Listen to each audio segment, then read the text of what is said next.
تو انشاءاللہ بہت لطف آئے گا، کیونکہ پہلا مصرع ہی ایسا ہے کہ میں لب کشا یعنی میں آقا کی بارگاہ میں اپنے لبوں کو نہیں کھولوں گا، کہ یہ بارگاہ ایسی بارگاہ ہے کہ یہاں تو پلکوں کا جھپکنا بھی بے ادبی ہے، زور سے سانس لینا بھی بے ادبی ہے.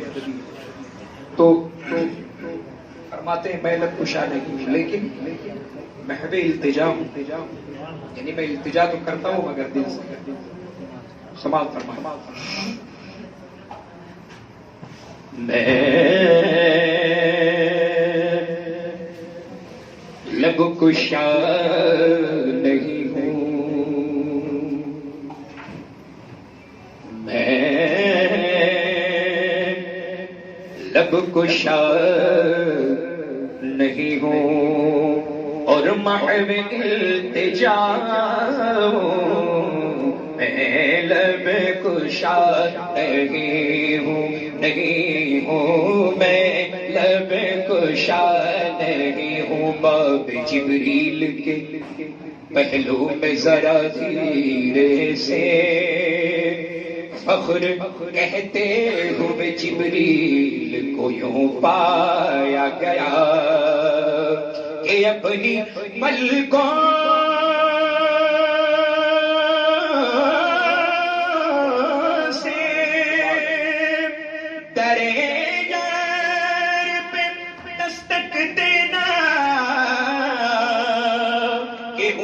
آواز ہوئی تو عمر کا سرمایا گیا. میں لب کشا نہیں ہوں، نہیں ہوں میں لب کشا نہیں ہوں، میں لب کشا نہیں ہوں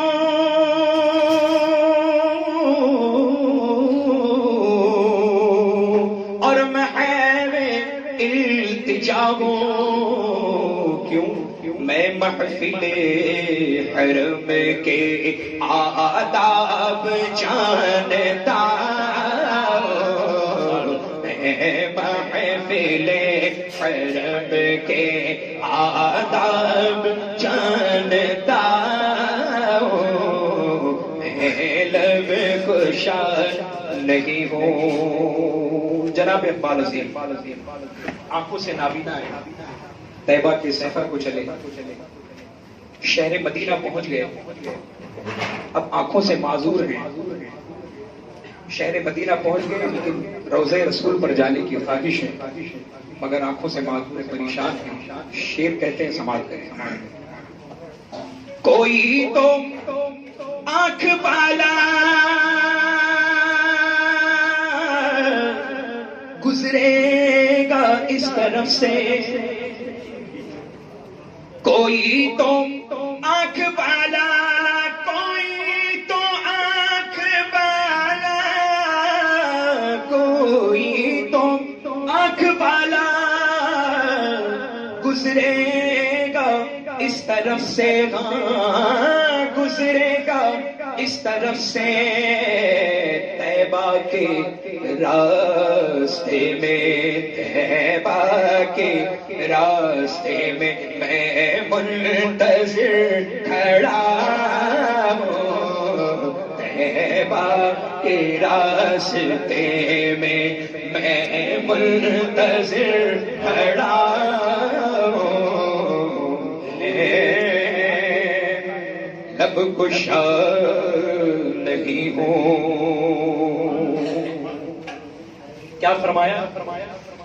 کوئی تو آنکھ والا گزرے گا اس طرف سے، طیبہ کے راستے میں میں منتظر کھڑا ہوں. کافی دیر تک انتظار کرتے رہے، کوئی نہیں آیا کہ ہاتھ پکڑ کر لے جائے تو خود ہی چل پڑے. اور کیا کہتے ہیں ہمارے شعر سنیں انشاءاللہ روح تازہ ہو جائے.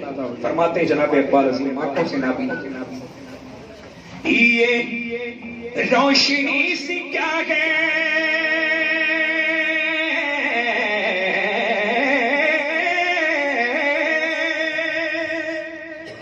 یہ روشنی سے کیا ہے، خوشبو کہاں سے آئی، یہ روشنی سے کیا ہے،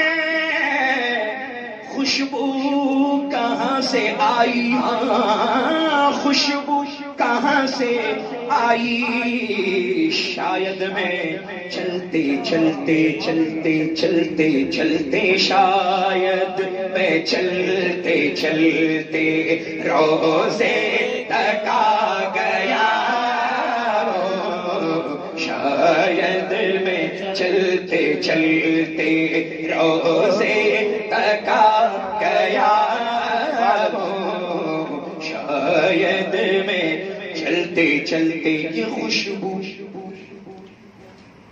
یہ خوشبو کچھ مجھے مانوس سی محسوس ہوتی ہے، مجھے تو یہ مدینے کی گلی محسوس ہوتی ہے، مجھے تو یہ مدینے کی گلی محسوس ہوتی ہے، میری بے نور آنکھوں نے چراغوں کی جگہ لے لی، مجھے اب روشنی محسوس ہوتی ہے، شاید میں چلتے چلتے روزے تک آ گیا،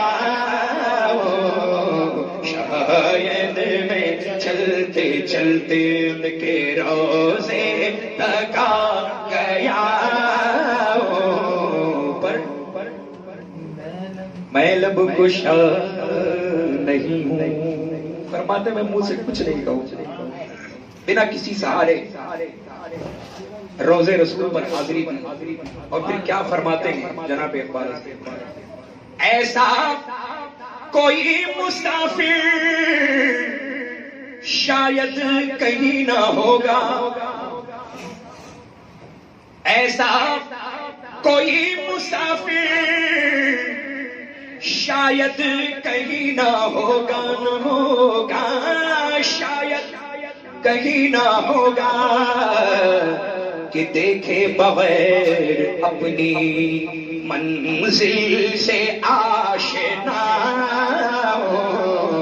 دیکھے بغیر اپنی منزل سے آشنا، دیکھے بغیر اپنی کرے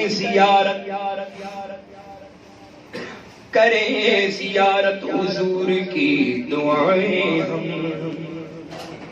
مگر وہ ہاتھ وہ آنکھیں کہاں سے لائیں ہم، مگر وہ ہاتھ وہ آنکھیں کہاں سے لائیں ہم، بس ایک رنگ ہمارا بہار طیبہ کا رنگ، رتوں کے ساتھ بدلتے نہیں ہوائیں ہم، بس ایک راہ ہماری صراط مصطفی، کہیں بھٹک کے نہ جائیں گے دائیں بائیں ہم، دیکھے بغیر اپنی منزل سے آشنا، میں لب کشا نہیں ہوں۔ اب میں جو شعر پڑھنے جا رہا ہوں، آپ عام طور پر بڑا آدمی کسے کہتے ہیں؟ ہم کہتے ہیں کہ یہ بہت بڑا آدمی، کیوں؟ اس کی بڑی بڑی فیکٹریاں ہیں، بڑے بڑے مال ہیں، بڑی بڑی پہچان ہے، C M, I G, D I G, commissioner, تو ہم کہتے ہیں کہ یار یہ بہت بڑا آدمی، لیکن جناب اقبال عظیم کی نظر میں بڑا آدمی کون ہے؟ سماعت کرے اور اپنی روح میں تازگی پیدا کرے، مچل کے کہیں سبحان اللہ۔ طیبہ کے سب بھکاری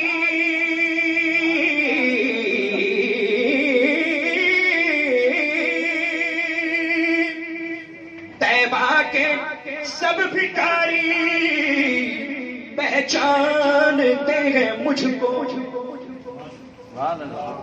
طیبہ کے سب بھکاری پہچانتے ہیں مجھ کو، ہاں پہچانتے ہیں مجھ کو، ارے مجھ کو خبر نہیں تھی کہ میں اس قدر بڑا ہوں، مجھے کو خبر نہیں تھی کہ میں اس قدر بڑا ہوں، میں لب کشا نہیں ہوں. آخری شیئر مقطع پیش کرتا ہوں، اس بات فرمائیں اچل کے کہیں سبحان اللہ. سفر مکمل ہو گیا. یہ پاکستان کے رہنے والے تھے، اپنے مقام پر آ گئے. کیا کہتے ہیں؟ اقبال مجھ کو ابھی محسوس ہو رہا ہے، اقبال مجھ کو ابھی محسوس ہو رہا ہے، ہاں محسوس ہو رہا ہے کہ روزے کے سامنے ہوں میں، تو روزے کے سامنے ہوں اور نعت پڑھ رہا، روزے کے سامنے ہوں اور نعت پڑھ رہا ہوں، میں لب کشا نہیں ہوں، میں لب کشا نہیں ہوں اور محو التجا ہوں، میں محفل حرم کے آداب جانتا ہوں، میں لب کشا نہیں ہوں. سبحان اللہ. بے طلب بھی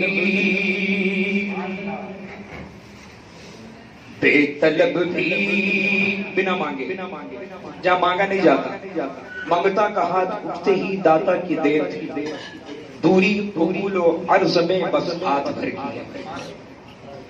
بے طلب بھی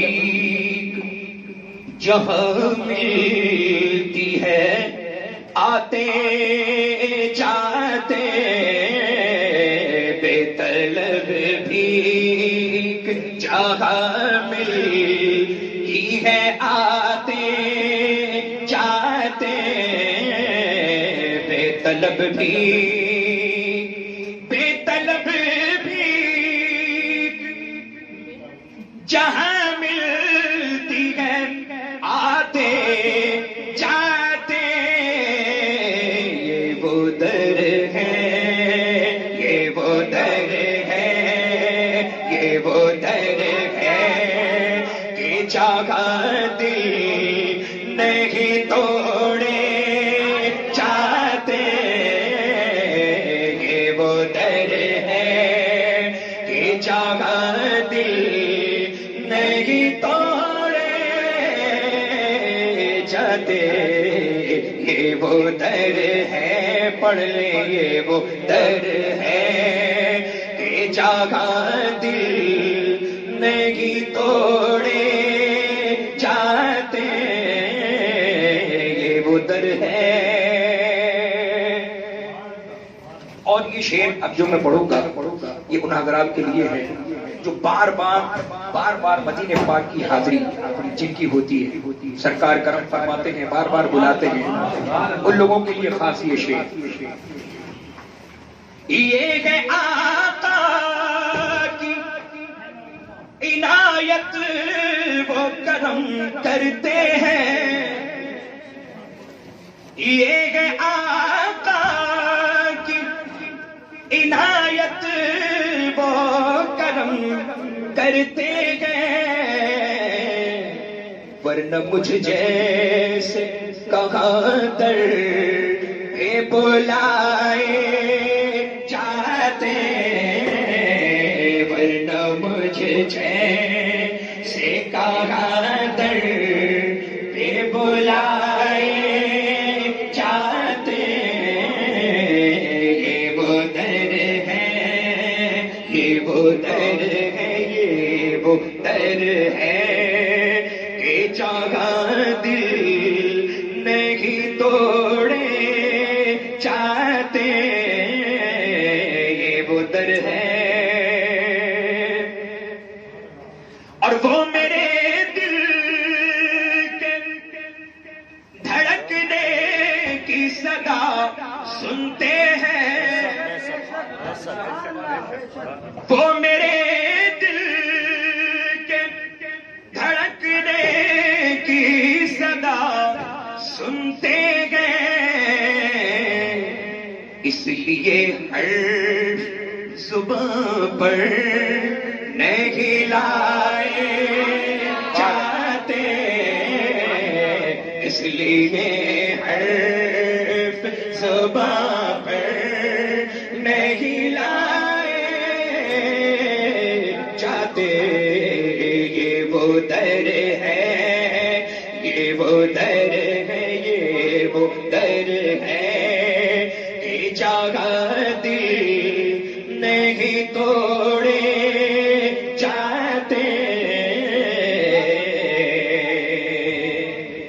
موج سمجھتے ہیں آپ؟ موج عام طور پہ کہتے ہیں کہ ارے وہ بندہ بڑی موج میں، ہم اپنے آپ کو بھی کہتے ہیں نہیں الحمدللہ بڑی موج میں، سنتے ہیں نا؟ اور اغیار کہتے ہیں غیروں کو، غیروں کی جمع ہے اغیار۔ اب شعر سماعت، ان کی دہلیز کے منگتے ہیں بڑی موج میں ہیں، ان کی دہلیز کے منگتے ہیں بڑی موج میں ہیں، ہم سے اغیار کے ٹکڑے نہیں کھائے جاتے، ہم سے اغیار کے ٹکڑے نہیں کھائے جاتے، یہ وہ در ہے کہ جہاں دل نہیں توڑے جاتے، یہ وہ در ہے۔ اب اس کلام کا آخری شعر، اور اسی شعر کی وجہ سے پورا کلام میں نے پڑھا۔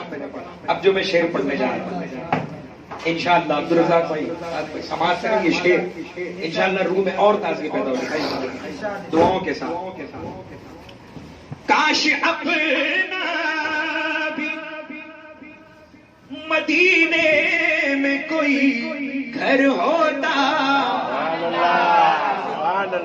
بولے مچل کے یا رسول اللہ، کاش اپنا بھی مدینے میں کوئی گھر ہوتا، کاش اپنا بھی مدینے میں کوئی گھر ہوتا، دیکھتے روضہ سرکار کو آتے جاتے، دیکھتے روضہ سرکار کو آتے جاتے، دیکھتے روضہ سرکار کو آتے جاتے، بے شک حق ہے یہ وہ در ہے، یہ وہ در ہے کہ جگہ دل نہیں توڑے جاتے، یہ وہ در ہے۔ حال دل کس کو سنائے، اس کے کلام اور اس کے بعد میں جیسے